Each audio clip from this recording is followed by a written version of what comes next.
Désormais, tous les joueurs devront jouer pour leur pays d'origine après la Coupe du Monde 2026, car la FIFA va interdire qu'un joueur représente un pays qui n'est pas son pays d'origine, comme le cas de certaines équipes nationales dont il n'y a que des joueurs étrangers.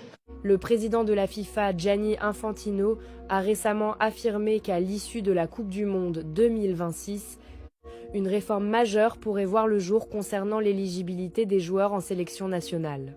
Selon cette déclaration, tous les joueurs seraient désormais obligés de représenter uniquement leur pays d'origine, mettant fin aux changements de nationalité sportive qui ont marqué le football moderne. Cette décision viserait à renforcer l'authenticité et l'identité des équipes nationales.